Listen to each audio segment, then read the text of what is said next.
တီရာယူမောကစစ်ကန်စီထိပ်ပိုင်းဗိုလ်ချုပ်ကြီး9ဦးကိုမူဒိန်မှုလူသက်မှုရာဇဝတ်မှုများဖြင့်တရားစွဲဆိုထားသည့်ထစ်စင်သည်ဒေါ်လာရဲ့အတိုင်းဝိုင်းနှင့်နိုင်ငံတကာတွင်အတော်လေးကြရက်ရိုက်သွားသည့်ဖြစ်ရတစ်ခုဖြစ်ပါသည်ဤဖြစ်စဉ်နှင့်ပတ်သက်၍အဓိကအချက်များကိုဆက်လက်ဖော်ပြပေးပါမည်ဖိလစ်ပိုင်နိုင်ငံတွင်တရားစွဲဆိုမှုပြုလုပ်ခြင်းမတီရာယူမွန်သည်အာနာသိန်းစစ်ကောင်ဆောင်ဗိုလ်ချုပ်မှုကြီးမင်းအောင်လှိုင်အပါအဝင်ထိပ်ပိုင်းဗိုလ်ချုပ်ကြီး9ဦးကိုဖိလစ်ပိုင်နိုင်ငံမနီလာမြို့ရှိတရားရုံးတွင်2026ခုနှစ်ဇန်နဝါရီလအတွင်းကထွားရောက်တရားစွဲဆိုခဲ့ခြင်းဖြစ်သည်၎င်းသည်အာဆီယံနိုင်ငံတစ်ခုအတွင်းစစ်ကောင်းဆောင်များကိုပထမဆုံးအကြိမ်တရားစွဲဆိုနိုင်ခဲ့သည့်တမိုင်းဝင်ခြေလှမ်းတစ်ခုဖြစ်ခဲ့သည်မုတ်သိမ်းမှုနှင့်လူအခွင့်အရေးချိုးဖောက်မှုဆွဲချက်များမတီရာယူမွန်တရားစွဲဆိုထားသည့်အမှုတွဲတွင်ပါဝင်သောအဓိကအချက်များမှာလိမ်မိုင်းစရာအကြမ်းဖက်မှုမုတ်သိမ်းမှု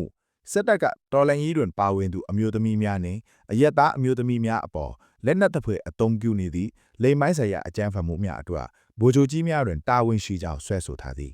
စစ်ရာဇဝတ်မှုများရှင်ပြည်နယ်ထန်တလန်မြို့ကိုမီးရှို့ဖျက်ဆီးမှုအပါအဝင်အရက်သားများအပေါ်ပိတ်မှတ်ထားတိုက်ခိုက်မှုများလူသားမျိုးနွယ်အပေါ်ကျူးလွန်သည့်ရာဇဝတ်မှုများဖမ်းဆီးချုပ်နှောင်ခြင်းညှဉ်းပန်းနှိပ်စက်ခြင်းနှင့်အစုလိုက်အပြုံလိုက်တပ်ဖြတ်ခြင်းများကိုအမိန့်ပေးစေခိုင်းသူများဖြင့်ဆွဲဆိုထားခြင်းဖြစ်သည်တရားစွဲဆိုခြင်း၏ရည်ရွယ်ချက်အရာမတီရာယူမွန်ကိုယ်တိုင်ပြောကြားချက်အရာကျမတို့ပြည်သူတွေခံစားနေရတဲ့ငရေကမ်းတွေကိုကဘာကတိစေခြင်းတဲ့အထူးသဖြင့်အမျိုးသမီးတွေအပေါ်ကျူးလွန်တဲ့မုတ်သိမ်းမှုတွေဟာစစ်တပ်ရဲ့မူဝါဒတစ်ခုလိုဖြစ်နေတာကိုထုတ်ဖော်ပြသဖို့ဖြစ်ပါတယ်လို့ဆိုခဲ့သည်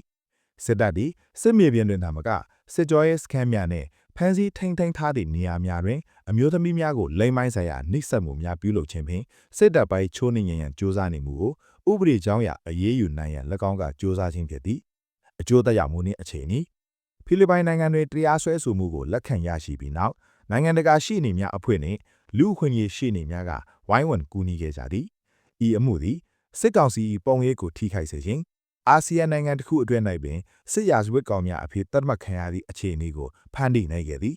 တရားမျှတမှုအတွက်အစပြုခြင်းပြည်တွင်းတွင်အရေးယူတိုင်းမှုထက်နိုင်သေးသည့်အခြေအနေတွင်ပြည်ပတရားရုံးများကိုအတောင်ချ၍တရားမျှတမှုရှာဖွေနိုင်သည့်လမ်းစားကိုပြသနိုင်ခဲ့သည်